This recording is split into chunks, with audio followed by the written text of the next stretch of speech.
Welcome to our ongoing coverage of the vice presidential debate. So much at stake. Will Joe Biden get too aggressive? Will Sarah Palin exceed low expectations? What else could be more important in today's world? Joining us from Washington, D.C. with his thoughts on what transpired is Real News senior analyst Pepe Escobar. Tell us, Pepe, what happened in this such urgent debate? Well, for someone who can see Russia from her house and believes that God lobbies for oil pipelines and talking about low expectations, well, Sarah Palin managed to sell Sarah Palin back to the American people. The problem is she had Joe Biden on the other side.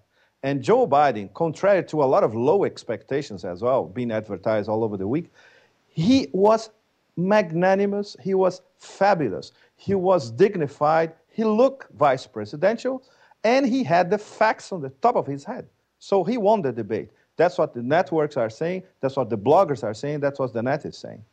In terms of burning and crashing, she certainly didn't do that. Her memorization was mostly pretty good, and I think if nothing else, she showed she knows how to memorize.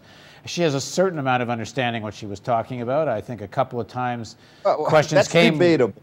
Well, she was asked a question about what the role of the vice president is, and she gave kind of an answer. She didn't know. No, she saw that the vice president could commute between the executive and the legislative.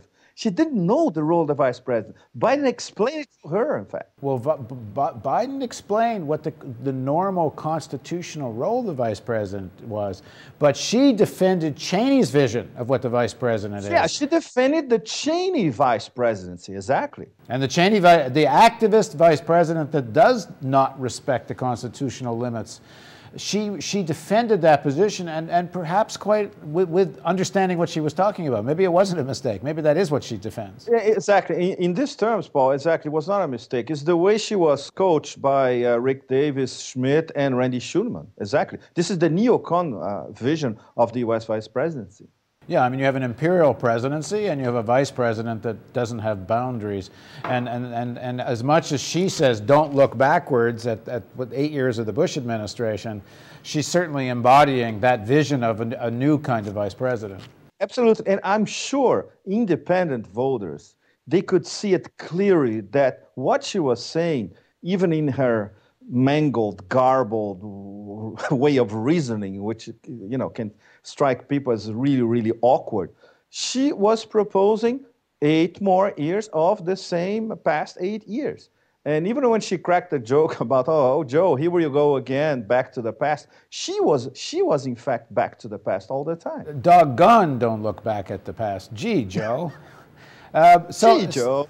So is there anything that you thought was new that came out of this, or did we just see an exchange of talking points we've heard before? New about this, in terms of undecided and independent voters, she didn't sell John McCain. Unlike Joe Biden sold Obama very well, and on top of it, he destroyed John McCain's record because he knows John McCain's record. You know, they've been at the Senate together for more than a quarter of a century. So, you know, he knows exactly how McCain voted on each and every bill. She didn't know John McCain's record. So, in fact, her preparation in Sedona, Arizona didn't work because they were trying to school her on pronouncing Ahmadinejad correctly and, you know, demonizing Hamas and Hezbollah. But the most important thing is how would she defend John McCain? And she didn't do it. She blew it. In this respect, she blew it. And this was her most important task tonight. Nobody cares if she doesn't know about foreign policy because most Americans are convinced that she doesn't know anything about foreign policy. There were a couple of flubs. One stood out where she linked, she said we have to have an army to be able to fight, I think it was Al-Qaeda and the Shia, and she linked the Shia together with Al-Qaeda. Her own words, Shia extremists. She forgets that the Shia control the government in Baghdad. I don't know if it was a mistake in terms of she's memorizing a lot of new material. And in fact, for someone who's memorizing new material, I guess one would say she did pretty well. There was one moment... Especially for someone who doesn't read any newspaper or magazine. No, she reads every newspaper magazine put in front of her. She reads everything. Oh, it's too much information. For people that didn't see that Katie Couric interview, when she was asked what does she read, there was a long silence, and she answered by saying, "I read every magazine and newspaper that's put in front of me." But Paul, just an aside, I'm sorry. The first 20 minutes, I had the impression I was watching Tina Fey doing Weekend Update at Saturday Night Live. Oh, I'd give her more credit than that. This is a debate. Because she was freaking out, staring at the camera with that smile, that weird smile on her face. Oh, I disagree with you there. I thought in terms of presentation, appearing confident, at the level of performance, I thought she did everything she needed to do. Well, talking about low expectations. I think she, and even past low expectations, I think she looked like someone who was not without some knowledge. I thought that many of the points, she knew her talking points, she'd memorized them well. She did as well as most politicians would do, defending a position that is hard to defend, I think, because it's based on sloganeering. Directly, Paul. She wouldn't answer questions directly. In fact, they were spinning this even before the debate. And she actually said that, if I remember correctly, right at the beginning, I may answer questions in a way that is not exactly the way it was posed by the moderator. And Gwen Ifill, she was very hands-off in terms of a moderator. She could have been a little more forceful. I thought she was way too hands-off, the moderator. I think the audience deserved to hear a real debate and deserved to hear the candidates go after each other on things they thought they weren't really answering.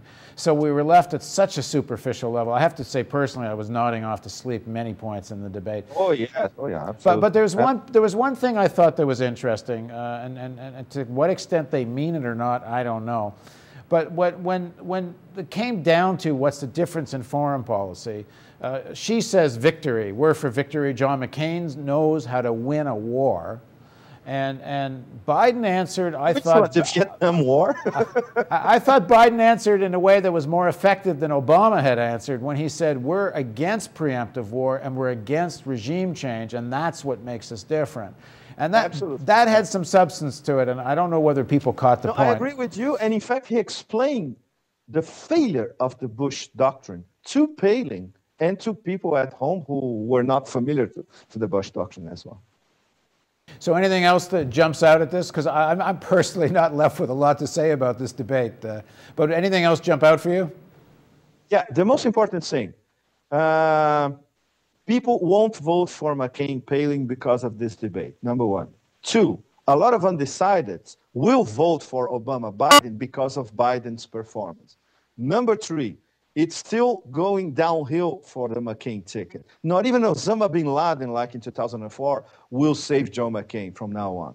And now, with the gift, of course, this is a very, very perverse way of putting it, but because of the economic crisis, which Obama has been on top of what's happening for the past few weeks, now they have the perfect gift to wrap it all up. Obama, Biden, now they have to stress, look, what's happening to Wall Street is directly linked to what's happening in Iraq and directly linked to 8 years of Bush Cheney mismanagement. So for all practical purpose, I could bet a bottle of Veuve Clicquot that they already wrapped up this election. One would think so without some major external event, some major international geopolitical crisis, real or manufactured. I think there's still going to be a lot of questions to ask, because I'm still left after this debate, just when it comes to the bailout package and a lot of specific policies, just how much difference is there really? We were talking earlier to Phyllis Bennis, and she said that Biden made a very good point. What really is what room or air difference is there between the McCain-Palin presidency and Bush? But on so many issues, including this bailout, how much difference is there between a Biden-Obama ticket? And I guess we're going to have to find out if and when they win the election. Thanks so much for joining us, Pepe. Thank you, Paul. And thank you for joining us.